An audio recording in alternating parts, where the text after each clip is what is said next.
네, 안녕하세요. 굿모닝 성공 투자의 아침에 칼리 전문가입니다. 네, 오늘은 혜린이 기초교육 지난번에 ETF, ETN에 대해서 이제 설명을 드렸었는데 오늘은 클래스 두 번째 경제 섹터랑 일단 뭐 대표 종목 이렇게 지금 가져가도록 하겠습니다.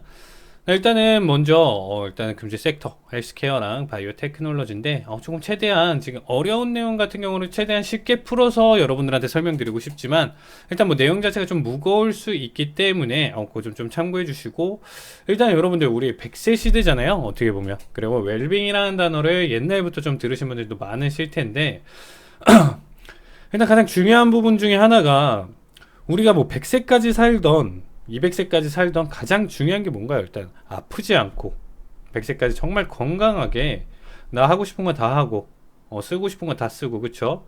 그런 식으로 이제 살아가는 게 가장 이상적인 내용인데 뭐 현대인들 보시면 저 역시도 이제 뭐 똑같은데 뭐 하루에 뭐 8시간에서 기본 10시간 이상 컴퓨터에 앉아서 근무하시는 분들도 많이 계실 거고 또 혹은 또 이제 몸을 너무 혹사시키는 분들도 많이 계실 거예요.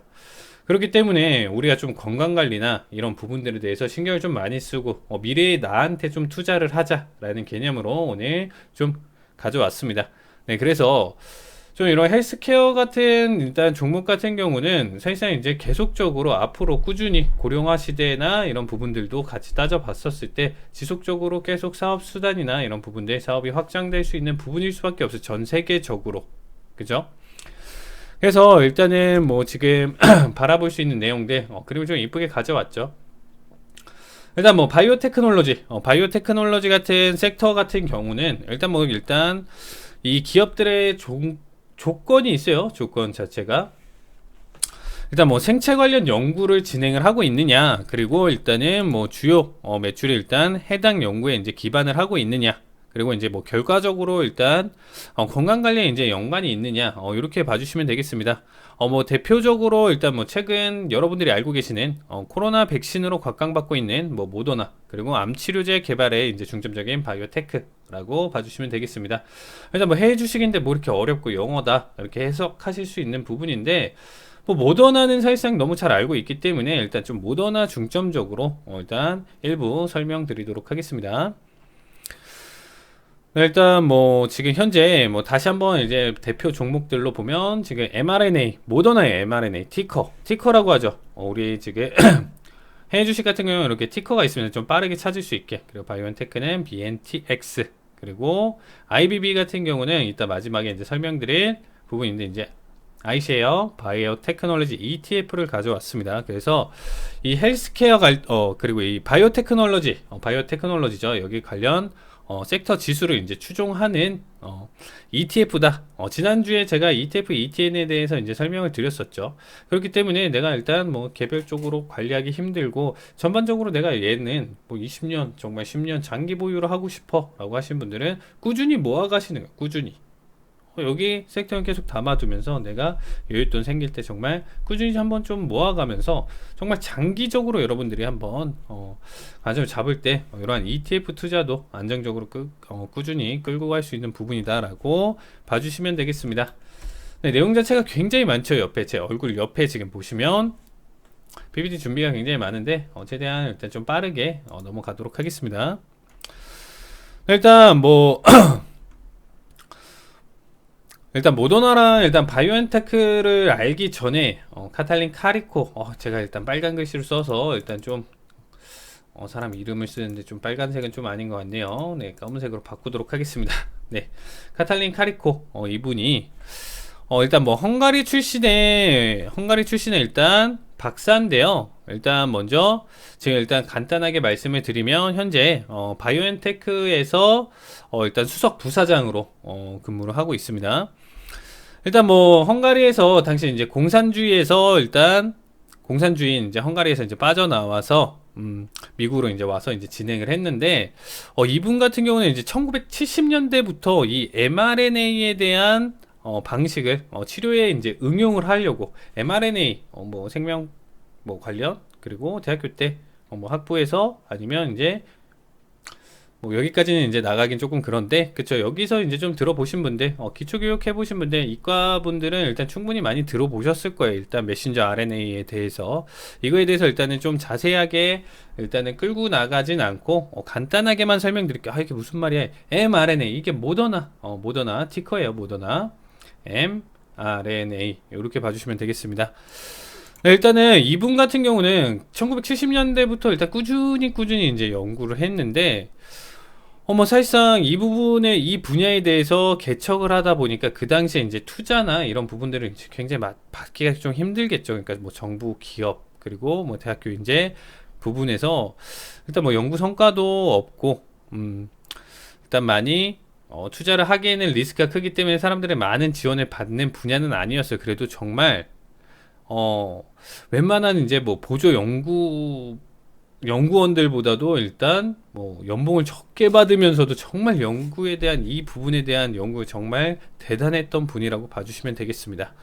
그래서 일단은 뭐 또 다른 이분에 대해서 이제 간단하게 이제 설명을 드리면 뭐 암 진단도 받게 되고 두 번의 수술로 이제 계속 두 번의 수술과 이제 항암 치료를 받지만 연구는 일단 계속 놓치지 않는다. 이따 뭐 바이오엔테크도 일단 썰을 조금 더 가져갈 부분은 있겠지만 정말 이 분야에 대해서 계속적으로 좀 연구를 좀 많이 했던 분이에요. 그래서 일단은 뭐 일단 얘기 드리고 싶은 거는 결국에는 이 부분이 일단 가장 크게 얘기 드리고 싶은 거는 2005년에 제가 지금 다시 찾아보고 있는데 2005년에 일단은 이 분야에 대해서 mRNA에 대해서 일단은 뭐 일단은 인정을 받게 되고 이 mRNA에 대한 연구에 대한 안정성의 이제 문제에 대해서 논문 발표를 하게 되고 결국에는 이 분야에 대해서 특허를 출연했습니다. 결국 이 사람이 그냥 꾸준히 70년대부터 연구를 지금 계속 해와서 결국엔 특허까지 일단 이 mRNA에 대해서 가져가게 되고 이 특허를 사서 결국에는 연구를 시작한 게 모더나 기업인 거고요. 이 카리코 박사를 아예 수석 연구원, 그죠? 수석 연구원으로 수석 부사장으로 데리고 와서 지금 일을 시키는 데가 이제 바이오테크라고 봐주시면 되겠습니다. 그리고 이후에 화이자와 이제 공동 연구를 이제 통해서 개발한 백신이 우리가 알고 있는 화이자 백신이라고 알고 계시면 되겠습니다. 굉장히 좀 썰이 길었죠. 결국에 이 사람을 통해서 지금 현재 봤었을 때 가장 좀 큰 그림을 잘 그렸다라고 보시면 되겠죠. 단기간에 우리가 이 mRNA 기반으로 지금 백신이 나온 게 그나마 지금 전 세계적으로 안정성을 인정받고 지금과 같은 결과가 나왔다.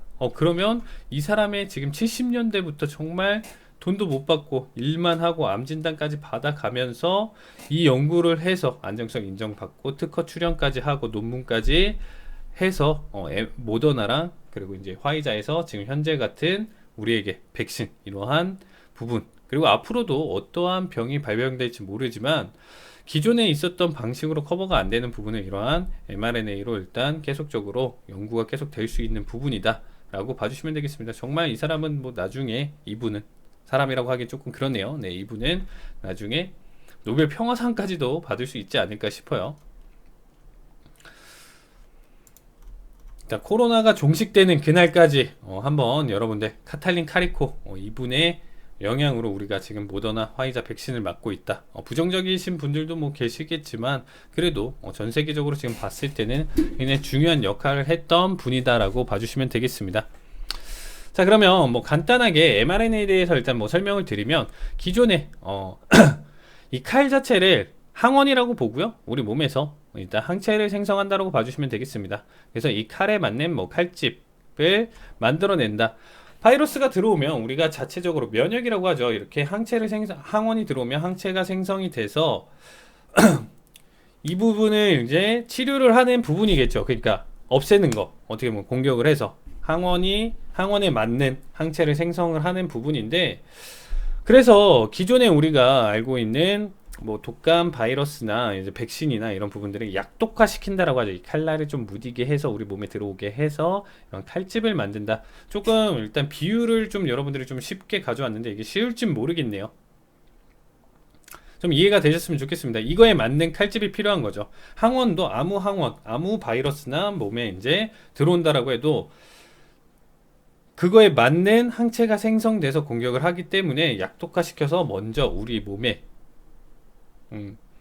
먼저 주입을 하고 우리가 몸에서 싸워서 이러한 칼집을 만들어서 가져가는 부분이라고 봐주시면 될 것 같고요.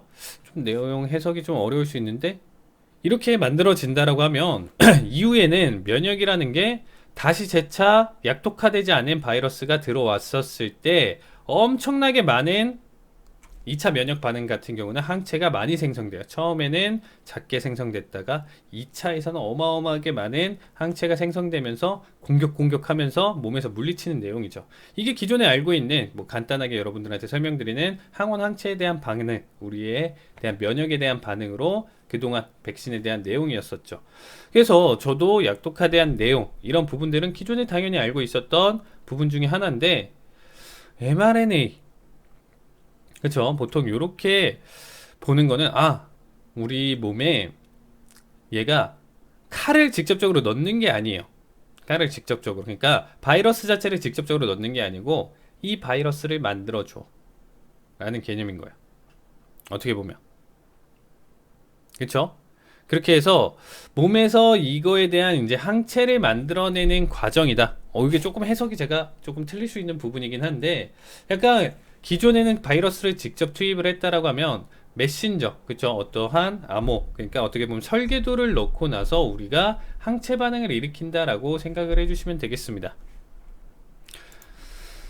그래서 이 부분에 대한 내용은 원래 이제 뭐 바이러스나 이런 부분들로 뭐 면역학이나 이런 부분들로 가는데, 저도 솔직히 자세히는 그렇게까지 상세하게 여러분들한테 설명드릴 정도로 가져가지는 않았어요. 그래서 간단하게 여러분들한테 이렇게 예시를 드리면서 가져갔는데 기존의 바이러스 내용은 아니었기 때문에 지금 기존의 내용이 있었다라고 하면 사실상 뭐 잡혔겠죠. 지금 자리가 잡혔을 텐데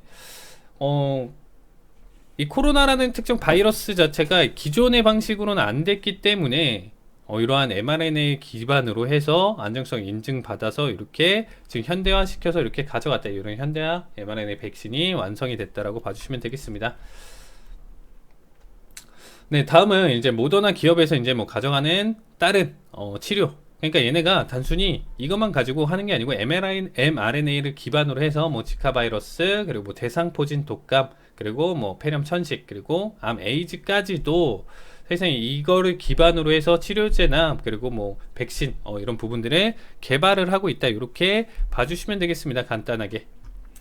매출 같은 경우도 지금 여러분들 사실 지켜보신다라고 하면 일단 2분기 실적 공시 데이터를 지금 보신다라고 하면 총 매출과 이제 순이익 부분이 일단 뭐 작년 대비는 물론 전분기 대비해서도 급상승하는 모습을 보여주고 있고요. 네, 일단은 전분기 대비 총 매출은 125%나 상승을 해주고요. 순매출은 오히려 128%로 3%나 더 상승하는 모습을 보여줬습니다.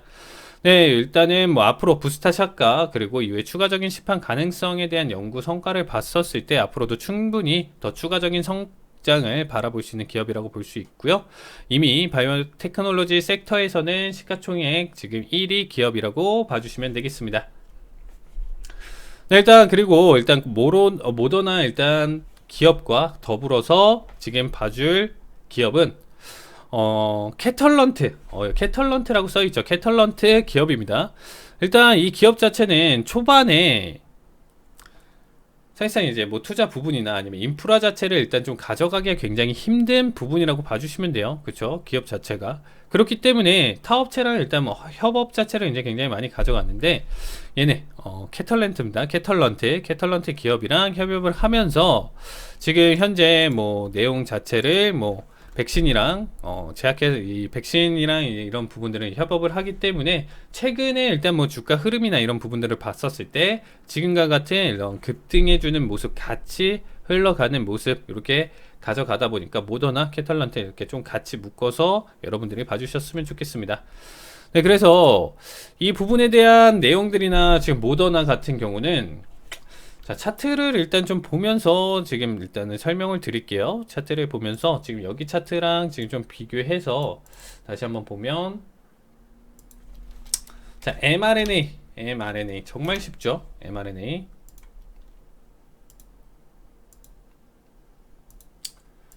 mRNA인데 자 여러분들 지금 얘네가 자 우리 2021년 5월 근데 우리 올해 초부터 해가지고 뭐 백신에 대한 내용이나 이런 부분들 이미 다 알고 있었고 여러분들 모더나에 대해서 모르는 사람들은 다 없었을 거예요.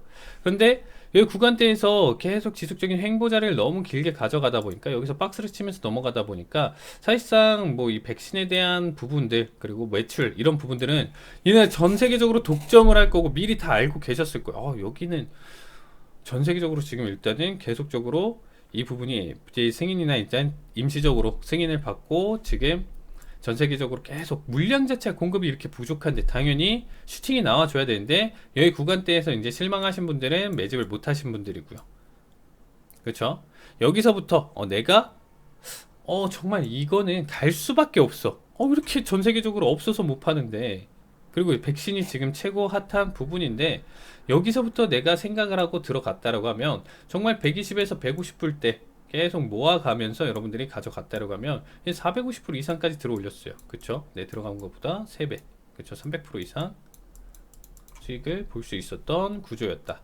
근데 뭐 급등했던 여기 자리값들만 보더라도 2배 이상 상승폭을 보여줄 수 있었던 굉장히 정말 이렇게 잡았을 때는 여러분들 못 잡죠. 그러니까 미리 모아가는 거 미리 모아갔었다라고 하면 여기서 이렇게 가져갈 수 있는 부분인데 자 일단은 모더나 관련 기업 제가 좀 두서없이 설명했지만 뭐 앞으로도 계속적인 상승 부스터샷이나 얘네가 지금 하나만 가지고 얘기하는 부분이 아니었기 때문에 앞으로도 계속 추가적인 상승이나 이런 부분들이 있을 거고요. 바이오테크 여러분들이 10년 그리고 앞으로 mRNA에 대한 부분 그리고 추가적으로 또 다른 우리가 치료할 수 없는 뭐 바이러스나 이런 부분들이 나왔을 때 다시 한번 눈여겨볼 수 있는 기업이다 라고 생각해 주시면 되겠습니다. 네, 그래서 1부는 일단 mRNA에 대한 모더나 그리고 바이오테크 일단 2부에서는 다시 설명드리도록 하겠습니다.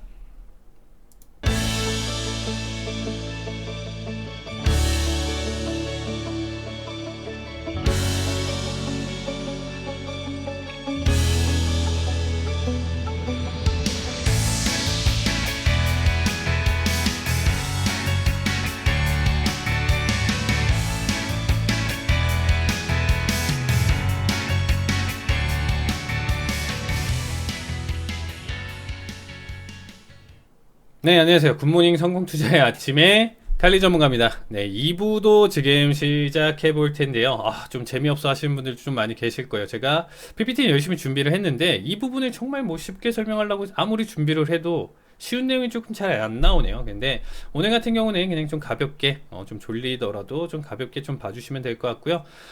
이 바이오엔테크도 이분도 그러니까 우리가 일단 최근에 이러한 코로나라는 바이러스가 발병되면서 조금 여러분들이 그래도 관심을 가져줬으면 좋겠습니다. 일단은 이 두 부부가 이 바이오엔테크를 이제 창립을 했고요. 2008년에 이름도 우구루 사인과 위즐렘 투레지 투레지 맞나요? 튀레지 이 두 부부가 공동 창립한 회사라고 봐주시면 되겠습니다. 네, 이 두 부부 같은 경우는 터키에서 이제 독일로 건너가서 일단은 뭐 이주 노동자의 이제 자녀 2세로 대표적인 이제 흑수저라고 이제 봐주시면 되는데요. 이 두 분은 일단은 의대를 졸업한 뒤에 이제 연구원으로 일단은 꾸준히 활동을 했었고요. 2002년에 이제 독일의 한 의대에서 이제 만나서 결혼을 하게 됐는데 좀 재밌어요. 이 두 분 같은 경우는 재밌는 부분 중에 하나가 정말 얼마나 열심히 연구를 했는지 결혼을 할 때도 연구실에서 실험복을 입고 결혼을 했다라고 해요. 실험복을 입고 결혼식을 올렸고 결혼식을 이제 마친 이후에 다시 연구실로 돌아가서 다시 연구를 했다라고 할 정도로 열심히 일했던 부부입니다. 그렇죠? 근데 이제 뭐 초창기에는 이 바이오엔테크가 이제 뭐 항암 치료제 연구로 일단은 집중을 하고 있었는데 일단 뭐 이 코로나가 발병을 하자 재빠르게 이제 500명 규모의 이제 개발팀을 꾸려서 연구를 이제 진행을 했다라고 해요. 그래서 20년 1월에 코로나 관련 기사를 일단 읽자마자 아내에게 이제 4월에는 뭐 독일에 휴교량이 떨어질 것 같다라는 얘기를 했었는데 실제로 독일은 그보다 빠르게 3월에 휴교량이 떨어졌다라고 얘기를 해요. 뭐 일단은 뭐 이미 뭐 백신 후보 물질을 20개나 뭐 개발을 했었다고 합니다. 이미. 그리고 일단은 제약회사 지금 이 바이오엔테크가 화이자랑 이제 협업을 맺으면서 바이오엔테크 그리고 이제 화이자 백신으로 이제 많이 알려지기 시작했고요. 여러분들이 이제 알고 계시는 빌 게이츠가 하나로 이제 약 616억 정도 투자를 한 회사로 이제 많이 알려졌다고 하고 있습니다. 이미 이 바이오엔테크 자체도 시가총액 자체가 1496억에 이제 달할 정도로 대기업으로 이제 성장을 많이 했는데 이 두 부분은 아직까지도 이제 뭐 자전거를 타고 출퇴근할 정도로 이제 검소하게 계속적으로 연구. 아까도 그쵸? 아까도 그렇고 지금도 그렇고 mRNA에 대해서 정말 지속적으로 이렇게 연구에 열성적이신 분들 때문에 뭐 지금과 같이 화이자랑 모더나에 대한 백신이 만들어졌다. 정말 단기간에 만들어진 게 아니고 정말 그 전에 노력을 정말 많이 해서 만들어졌다라고 여러분들이 봐주시면 될 것 같습니다. 자, 정말 좀 재미없는 부분인데 일단 좀 뭐 가져간다라고 하면 이 부분들도 지금 뭐 mRNA 뭐 기반으로 해서 뭐 말라리아, 에이즈, 결핵암 그리고 뭐 감염증, 자가 면역 질환 이런 부분들도 지금 뭐 가져가고 있다라고 이렇게 봐주시면 될 것 같아요. 얘네 또한 지금 일단 가장 중요한 거는 여러분들 우리 주식을 하고 있으니까 전년 동기간 대비 이제 매출은 코로나 백신과 더불어서 이제 급상승해 준 모습이고요. 순이익 역시 적자에서 이제 흑자로 이제 과감하게 전환된 모습입니다. 네, 총 매출은 지금 현재 3개월 기준으로 전년 동기간 대비 127배나 상승해 준 모습이고요. 네, 그 다음에 순이익은 이제 적자에서 27억 유로로 이제 흑자로 이제 전환해준 모습이다라고 봐주시면 되겠습니다. 일단 뭐 관련 업체를 보신다라고 하면 일라이 릴리 티커는 LLY 얘는 이제 종양 표적 치료용 이제 T세포 수용체 연구를 같이 하고 있다라고 봐주시면 되고요. 뭐 T세포 같은 경우는 표적세포, 우리 표적으로 공격을 한다 라고 봐주시면 되겠습니다. 그러니까 뭐 사노피 같은 경우에 mRNA 기반 뭐 종양 치료제를 또 개발을 하고 있고요. 젠맵은 폴리펩타이드 기반 항체 연구. 정말 어려워요. 저도 준비하면서 정말 어려웠습니다. 네, 화이자 같은 경우는 아까 이제 설명드렸던 것처럼 인플루엔자 예방 mRNA 백신 개발 정말 많은 일을 하고 있네요. 정말 똑똑한 사람들이라고 봐주시면 되겠습니다. 네, 일단 마지막으로 바이오엔테크에 대해서 더 설명 더 자세하게 할 수 있는데 정말 저도 머리에 쥐나면서 이렇게 많이 자료를 준비해 왔으니까 여러분들 조금 잘 봐주시면 좋을 것 같습니다. 네, 마지막으로 일단 IBB 기업 ETF 상품 같은 경우는 아이쉐어 자산 운용사에서 나스닥 기반에 들어있는 바이오엔테크놀로지 섹터에 기반을 둔 펀드다, ETF다 라고 봐주시면 되겠습니다. 이미 코로나 팬데믹 이후서부터 이 지금 포트를 여러분들 ETF를 담고 포트에 가져가셨다라고 하면 수익률이 거의 한 80% 이상대 가져갔다라고 봐주시면 되겠습니다. 정말 얘네도 계속적으로 볼 수 있는 부분이고 이미 너무 선반영 많이 된 거 아니에요? 앞으로 여러분들이 장기간적으로 제가 아까부터 계속 모아 가시라고 얘기를 드렸었죠. 앞으로 뭐 지금 현재 단기간의 성장성이 아닌 앞으로도 미래 여러분들이 보신다라고 하면 세계적인 지금 바이오 뭐 의약품 시장 규모 추이 자체가 엄청나죠. 지금 보신다라고 하면 2018년 이후에 추정치로 보신다라고 하면 2200억에서 2016년 기준으로 2200억에서부터 4880억까지 거의 2배 이상의 성장성을 지금 계속 보여줄 수 있는 부분이고요. 뭐 이거를 지금 뭐 제2의 반도체 사업이라고 지금 보시면 좋을 것 같고 건강 관련 열풍 수혜 그리고 장기적인 성장성 정말 장기적인 성장성을 계속 보여줄 거예요. 그래서 25년까지만 나와 있는데 이 뒤에 데이터는 무제한이다. 이 부분에 대해서 무제한이고 정말 이 기업에 대해서 지금 이렇게 노력하는 기업들 바이오엔테크랑 모더나 오늘 준비한 내용들 한번 같이 꾸준히 지켜봐 주셨으면 좋겠습니다. 정말 웰빙 그리고 우리가 앞으로 100세 시대를 살아가는 과정에서 이 부분에 대해서는 정말 여러분들이 한번 좀 생각을 해 보시고요. 아직 여러분들한테 이제 설명 못 드렸던 뭐 내용들이나 이렇게 좀 어려운 내용들이 일단 굉장히 많은데 얘네가 정말 그냥 뭐 다른 건 다 필요 없어요. 뭘 연구를 하고 이런 부분들보다 그래도 정말 많이 노력을 하고 있다. 노력을 하고 있다. 이렇게 여러분들이 해석을 해주셨으면 좋겠습니다. 네, 그래서 뭐 주가 추이나 이런 부분들도 한번 보고 최근에 이제 뭐 다시 아까도 이제 뭐 설명드렸던 모더나 같은 경우는 뭐 추가적으로 여러분들이 뭐 지금 대응 영역이나 이런 부분들로 봤었을 때 그렇죠. 뭐 이미 단기 급등을 다 보여줬고 추가적인 조정이나 이런 부분들을 한 번 더 체크를 해본다라고 하면 아직 의미 있는 조정 구간 때 일단 단기 급등을 기준으로 한 번 더 다시 한번 체크를 해보도록 하겠습니다. 자, 제가 지금 하고 있는 작업은 기술적 분석에서 피보나치 되돌림인데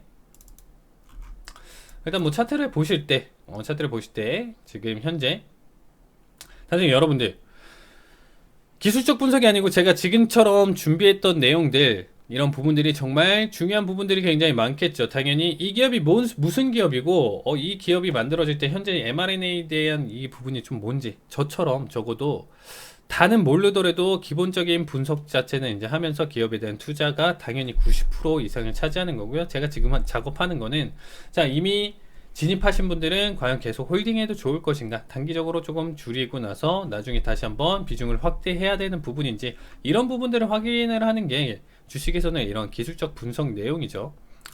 자, 그래서 지금 현재 구간대에서 바라봤었을 때 그렇죠. 0.382 되돌림 굉장히 중요한 자리가 한번 되돌림 자리를 한번 보여줬었고요. 그 다음에 여기 구간대에서 지금 쌍바닥 기준으로 저점을 다지는 부분이기 때문에 충분히 부스터샷이나 이런 부분들 우리나라 자체도 거의 8, 90%가 만약에 이제 80에서 한 90%가 예방 접종을 만약에 계속 예방 접종을 했다라고 본다라고 하면 다시 한번 이제 부스타샷 얘기랑 이런 부분들 가져갔었을 때 다시 한번 주가의 오버슈팅이 나올 수 있는 부분일 것 같습니다. 네, 저도 여기에 대해서 일단 자세하게 지금 분석하는 것보다 자 고점 대비 이제 거의 500달러 육박했던 게 일단 일부 조정을 충분히 지금 받아준 모습이고요. 자 여기 고점 대비 일단 이 낙폭에 따른 다시 한번 추가적인 되돌림 수치를 한번 보면서 체크를 해본다라고 하면 이게 역시 굉장히 의미 있게 지금 자리값을 주고 있는 모습이에요. 자 혹시나 제가 이제 설명드리는 부분은 기술적 분석으로 봤을 때 이제 확률상으로 하모닉 패턴 내용을 가지고 일단 여러분들한테 설명을 드리는 부분인데 현재 구간대에서 만약에 여러분들이 모더나 정말 지금 제 얘기를 듣고 오늘자 얘기를 듣고 mRNA 정말 꾸준한 사업 꾸준한 성장성을 계속 보일 것 같고 정말 또 다른 바이러스라든지 아니면 또 다른 질병이라든지 이런 부분들이 발생을 했었을 때 다시 한번 이 주가 자체의 흐름 자체가 굉장히 크게 뛸 수 있는 부분이고 꾸준한 상승세를 가져갈 수 있는 부분이니까 지금이라도 진입했었을 때 어느 자리가 좋을까요? 단기적인 흐름이랑 뭐 장기적인 관점은 어디서든 들어가도 좋다예요. 장기적인 흐름은 꾸준히 모아간다는 관점 하에 근데 단기적인 흐름으로 봤었을 때는 모더나도 한번 좋은 자리값을 주는 것 같습니다.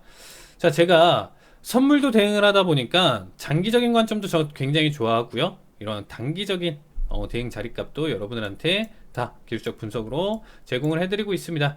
네, 현재 구간대에서는 오히려 한 가지 지켜볼 게 지금 제가 만들어진 거는 정말 검산 없이 만들어진 지금 베어리시 배트 패턴이라고 봐주시면 되겠습니다. 일단 0.381을 기준으로 눌림 자리 한번 보여줬고요. 그쵸?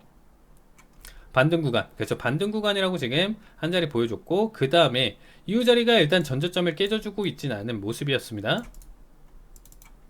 추가적으로 일단 과열 구간을 충분히 지금 어느 정도 해소를 해준 모습에서 여기서 골든 크로스까지 같이 나와준다고 하면 상승 슈팅 지켜볼 수 있는 구간이네요. 지금 자체 정말 단기간으로 내가 사자마자 조금 수익 보고 싶어, 내가 사자마자 조금 단기적인 슈팅을 보고 싶어 하시는 분들은 지금 자리값은 약간 애매해요. 지금 구간대는 밴드 중심선에서 21선이거든요. 일봉상 21선 이 구간대에서는 조금 위험하다라고 봐주시면 되겠습니다. 여기서 그러면 자 내용을 다시 한번 정리를 해서 다시 되돌림 수치를 보고 다시 깔끔하게 한번 차트를 다시 설명을 드릴게요. 자 현재 구간대에서 내가 정말 이 주식을 사고 싶다 라고 하시는 분들은 이 포인트 별표를 쳐놓겠습니다. 네 여기 자리값 고점이 413.80이에요. 413.80 고점을 기준으로 해서 여기 구간대 일단 돌파를 해주면서 넘어가는 매수세일 때는 다시 한번 480대까지 단기간에 급등을 보여줄 수 있고, 또다시 이제 전 세계적으로 부스타샷 얘기가 나오고 이 자리값 돌파해주는 자리값에서 여러분들이 한 자리를 노려보신다라고 하면 정말 짧은 기간대에서 단기 급등을 높은 확률로 보일 수 있다요. 그쵸? 언제나 제가 100%라고 얘기하는 게 아닙니다. 모든 시장 자체는 대응이고 확률적으로 볼 수 있는 부분인데, 굉장히 이 전고점을 돌파를 하는 자리값, 그래서 일단 뭐 안정적으로 한 415 구간에서 여러분들이 480대까지는 한번 자리값을 볼 수 있는 구간이다라고 봐주시면 되겠습니다.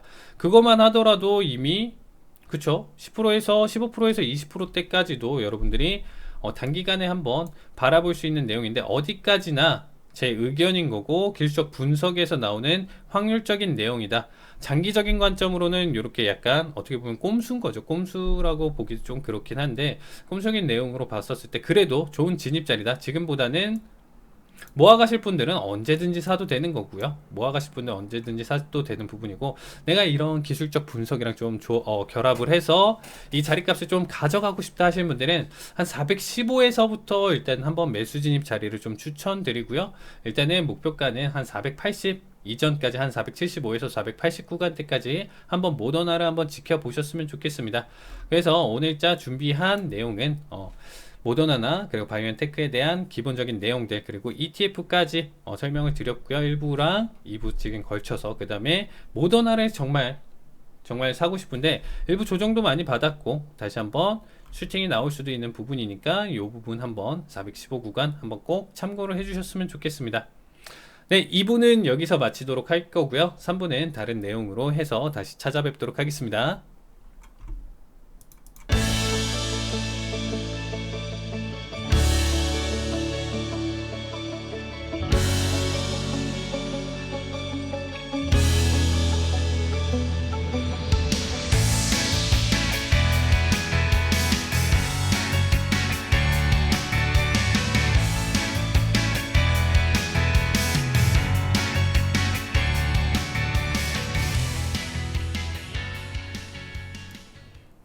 네, 안녕하세요. 굿모닝 성공투자의 아침에 칼리 전문가입니다. 네, 3부를 진행하기에 앞서서 일단 여러분들 앞전에 좀 재미없었던 내용이었을 수도 있어요. 누군가한테 좀 재미없었던 내용일 수도 있었는데, 한번 바이오엔테크 그쵸? 이렇게 이럴 때 한번 여러분들 귀로 한번 들어보시고 한번 관심을 가져주신다라고 하면 정말 좋은 섹터 흐름이고 앞으로도 계속 지속적인 성장 흐름을 가져갈 수 있는 부분이다라고 봐주시면 좋을 것 같습니다. 네, 일단은 3부 같은 경우는 그래도 여러분들이 피가 되고 살이 되는 기술적 분석에 대한 내용을 일단 좀 가져와 봤습니다. 일단 뭘 가져왔냐? 정말 단순해요. RSI라는 보조지표를 가져왔습니다. 네, RSI 많이 들어보셨죠? 자, 상대 강도 지수 RSI.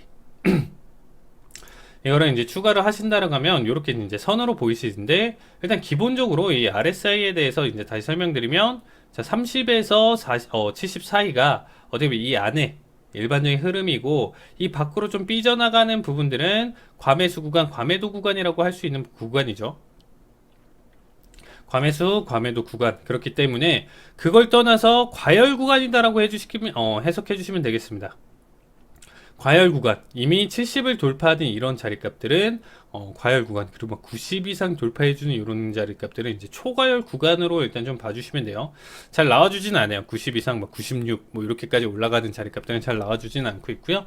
네, 이렇게 일단은 일부 20 정도 수준에서 과열 구간을 보여줬을 때 일반적으로 어떻게 해석을 하냐? 자, 요거를 막 여러분들 보유 종목이랑 이런 부분들로 보셨을 때 이거 대박이다라고 하실 수 있어요. 처음 보신 분들은. 뭐냐면, 자, 세로선으로 한번 같이 지금 이 점선으로 같이 따라가 볼게요. 따라와서 지금 보신다라고 하면, 이미 과열 구간이 형성되고, 과열 구간이 만들어졌네. 그러면 여기 구간대에서 조정을 받겠구나. 차트를 확대를 해서 본다라고 하면, 여기서 조정을 받고 낙폭을 보여줄 수 있겠구나. 자, 한 번 더 여기서. 그렇죠? 과열 구간에서 보면, 여기서 낙폭을 크게 보여줬네요. 그렇죠? 500대에서 300까지 단기간에 낙폭을 보여줬었고, 또 다시 한번 보도록 하겠습니다. 자, 여기 구간대 과열 구간에서는 일부 낙폭을 보여줬지만 소화를 잘 못했지만, 자, 여기 구간대 보시면 그쵸, 여기 구간대에서부터 원웨이 낙폭 자체를 굉장히 또 크게 보여줬어요.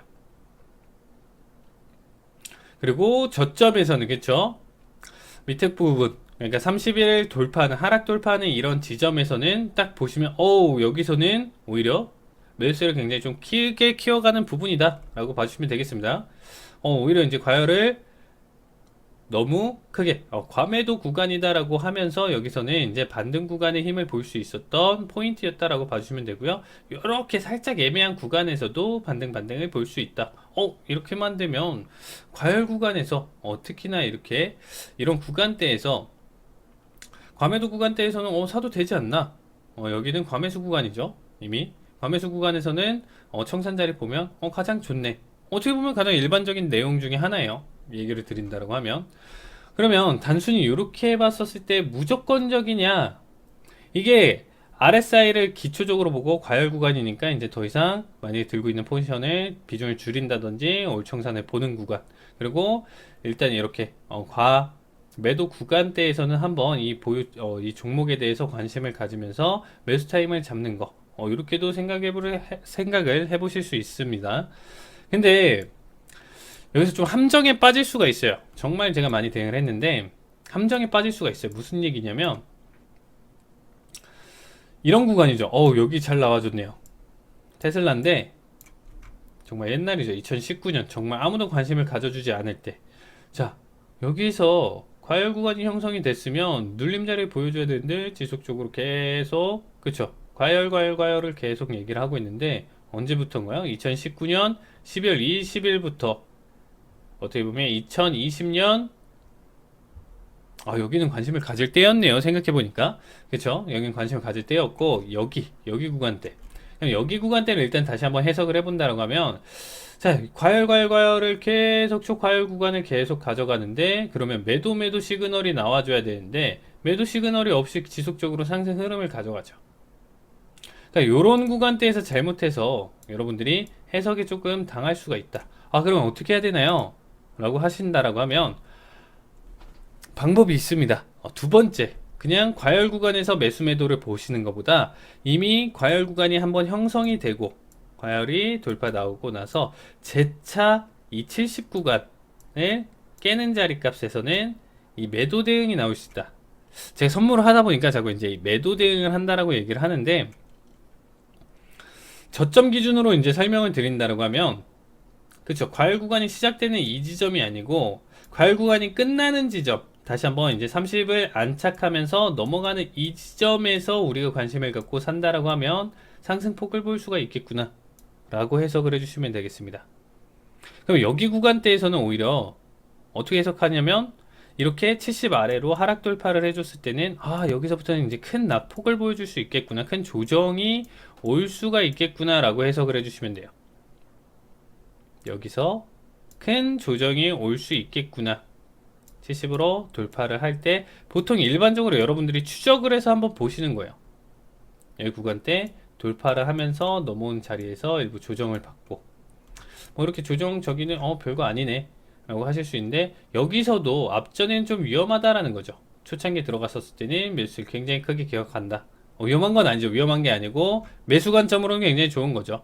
특히나 이제 완전히 내가 포지션 청산을 꼭 봐야 되는 부분이다라고 했을 때는 여기 끝자락 부분,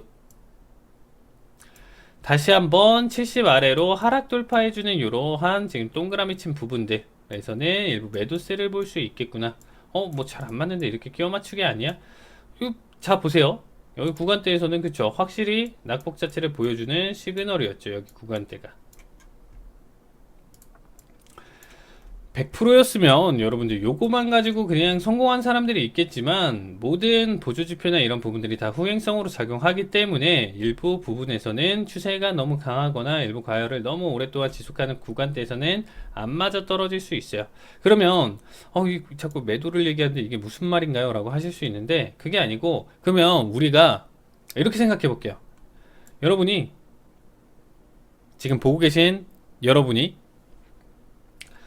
여기서 이제 매수를 했는데 여기서 하락 돌파할 것 같아 하면서 청산을 받지만, 얘는 결론적으로 상승폭을 굉장히 크게 가져갔죠. 그러니까 매도 타이밍을 너무 일찍 가져갔다라고 생각하면 되겠습니다.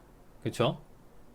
여기서도 낙폭 너무 크게 보여주니까 가져가는데 매도 타이밍을 너무 일찍 가져갈 수 있는 오류가 생길 수가 있다라는 얘기를 드릴게요. 그러면 자, 1차적으로 지금 배운 내용은 과열, 단순히 과열 때는 과열이 발생할 때는 우리가 가지고 있는 종목을 일단 일부 청산을 하는 매도 포지션을 갖는 부분일 거고, 그 다음에 이제 특성, 그죠? 저점 기준으로는 매수 관점을 좀 볼 수 있는 게 가장 1차원적인 생각이에요.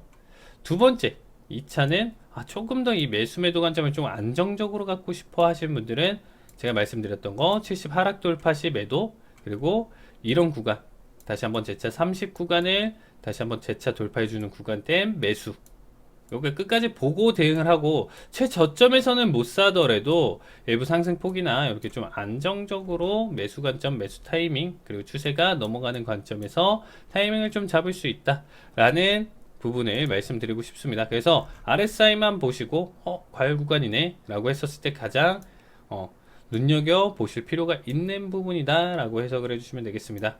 자, 두 번째는 조금 어려울 수 있어요. 두 번째가 아니고 이번엔 세 번째구나. 그러면 세 번째 구간 때는 지금 어떻게 해석을 할 수 있냐면, 세 번째는 이런 거예요. 앞에서 과열 구간에서 낙폭을 보여주는 척 하다가 여기 보여주는 척 했죠. 70 아래로 하락 돌파를 했지만 다시금 바로 들어 올리면서 과열 구간을 형성한 이 지점, 이렇게 해서 다시 계속 가열을 형성하다가 낙폭 보여줬는데 여기서 페이크에 당하고 다시 들어 올려주는 요런 자리들 있죠. 요렇게 해서 나온 값에서 다시 한번 70 아래로 돌파하는 이 자리를 페일리어 스윙이라고 해요. 그러니까 이 앞전에 과열 구간을 소화해주는 척하다 들어 올리는 걸 페일리어 스윙이라고 해요. 그러니까 이런 페일리어 스윙 자체에서 다시 한번 70 하락 돌파하는 요런 자리 값들은 조금 더 높은 확률로, 이전에 그냥 단순히 과열 그리고 70 아래 하락 돌파하는 자리값이 아닌 부분에서 조금 더 이 매도 템포를 조금 더 강하게 볼 수가 있다. 우리가 매도 대응, 공매도 대응을 한다라고 하면 이런 데서 조금 더 이런 부분들을 좀 가져갈 수 있는 부분이다. 그러면 이 밑에서는 어떻게 해석할까요? 그쵸? 밑에서는 과열 구간을 이렇게 가져가다가 이제 매수 타이밍이다라고 생각했었을 때 재차 내려오면서 추가적으로 낙폭을 더 크게 키워간 자리, 그러면 이 자리 값에서 다시 한번 70 돌파를 해준다라고 하면, 30 돌파를 해준다라고 하면 여기서 높은 확률로 강한 추세가 나오는 매수세가 나올 수 있다. 이렇게 해석해 주시면 되겠죠. 그럼 세 번째 방법은 페일리어 스윙.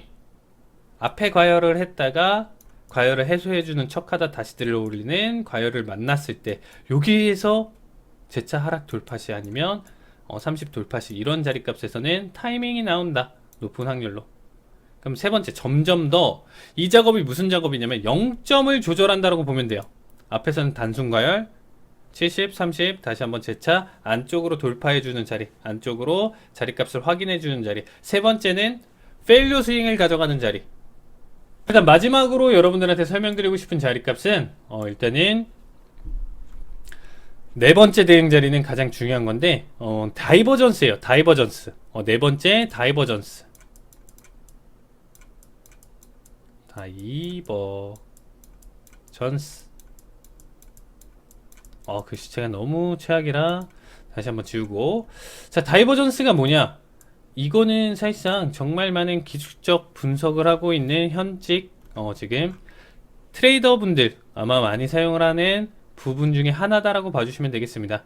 특히나 이 다이버전스가 나오는 자리값에서는 높은 확률로 추세의 이제 전환 포인트를 볼 수 있는 부분이기 때문에 이러한 다이버전스가 좀 잘 나와주는 구간대에서는 여러분들 추세 방향성이나 이런 부분들을 저도 정말 많이 체크를 하고 있어요. 그래서 저도 정말 사랑하는 보조 지표들 중에 하나고, 이 부분에 대해서 일단 조금 다시 한번 설명드린다고 하면, 자, 예시를 들 만한 지금 구간대가 좀 안 나와서 조금 아쉽네요.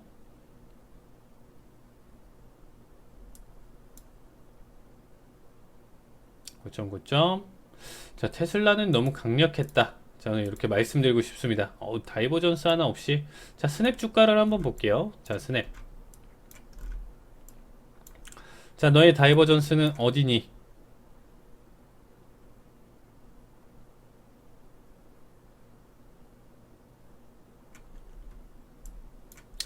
이게 일단은 기초 이론부터 일단 좀 설명을 드리면서 가져가 보도록 할게요. 자, 기초 이론부터 설명을 드린다라고 하면, 자, 다이버전스 뭘까요? 여기서 일단 좀 잘 나와주네요. 여기서 주가는 올라가는데 보조지표는 내려가는 거예요. 이게 다이버전스입니다. 다 필요 없어요. 정말 간단하게 해석하면 이거예요. 이 안에서 히든, 과장된 다이버전스, 뭐 그리고 일반 다이버전스 뭐 이런 식으로 나눠지는데, 이런 거 다 필요 없이 일단 다이버전스는 반대 흐름이구나. 이 반대 흐름이 뭐가 중요한가요? 라고 하실 수 있는데, 무슨 얘기냐면 RSI 보조지표도 사실상 큰 그림으로 여러분들이 따라서 보신다라고 하면 지속적으로 주가의 흐름이랑 같은 움직임을 보여줘요. 상승을 하면 얘가 주가 상승을 하면 상승폭을 보여주고요. 그쵸? 단계적으로 급등을 해주면 같이 급등을 해주는 모습이야. 일반적으로 같은 움직임 추세를 가져간다라고 봐주시면 돼요. 같은 움직임 추세. 근데 주가는 상승을 하는데 결론적으로 얘는 하락을 하는 이런 특정 구간대가 있어요. 이럴 때를 다이버전스라고 이제 여러분들이 봐주시면 되겠습니다. 그럼 이런 구간대는 일단 어떻게 해석하냐, 끼워 맞추기 식으로 뭐 가져갈 수도 있는 부분인데, 자, 보냐면, 자, 고점, 여기 고점과 여기 고점을 비교해 보면 얘는 상승을 했죠. 동그라미 친데. 근데 여기 고점 과열, 여기 고점 보면 낙폭을 보여줬죠. 이게 다이버전스입니다. 그러면 이후에 주가의 하락폭을 보여줄 수 있는 구간이다. 추세의 전환, 상승폭을 굉장히 크게 가져갔고, 여기 구간대로 확대를 해보면 이 낙폭이 그렇게 적은 부분은 아닐 거예요. 그렇죠? 단순히 적게 낙폭을 보여준 건 아니고 충분히 일부 낙폭을 보여주고, 그러면 꼭 무조건 맞나요? 이것도 무조건은 아니에요. 무조건이라는 건 없죠. 왜냐면 아까처럼 이 자리값이 다이버전스다, 그리고 여기서 70 아래로 하락 돌파를 하지만 단기간에 페일리어 스윙이 나올 수도 있고, 여기서 초과열권으로도 넘어갈 수 있는 게 언제든지 주식 시장이니까 우리가 확률적으로 대응을 하는 거예요. 그러면 여기 고점과 여기 고점 비교해서 여기는 상승폭 보여줬는데, 얘 고점 포인트 봤을 때 매도세니까 여기도 다이버전스 흐름이 나올 수 있겠구나. 그러면 여기서 조금 딜레마에 빠질 수가 있어요. 어떤 부분, 아니 뭐 여기서 잡고 뭐 여기 기준, 그리고 얘는 엄청난 초과열권이니까, 얘 같은 초과열권이니까, 네, 칼리 전문가님, 얘 같은 초과열 구간에서는 사실상 이 뒤에 상승 모든 게 지금 다 다이버전스를 가리키는데 결국에는 얘는 계속적으로 상승을 보여줬잖아요 라고 하실 수 있는 부분이에요. 그쵸? 그건 이해는 되는데, 그렇게 된다라고 하면 기준이 없잖아요. 기준이 다이버전스. 이미 여기도 그럼 낙폭 크게 보여줘야 되고, 얘를 잡아도 얘 고점을 잡아도 다 낙폭 보여줘야 하는데 또 막상 그렇진 않잖아요 라고 하실 수 있어요. 기준이 있습니다. 기준이 있는데 이 부분에 대해서 정답이라고 하긴 그렇지만 제 나름의 기준 노하우가 있기 때문에 이 부분은 다음 시간에 공개하도록 하겠습니다. 네, 오늘 방송은 여기까지 하도록 하겠습니다. 네, 시청해 주셔서 감사합니다.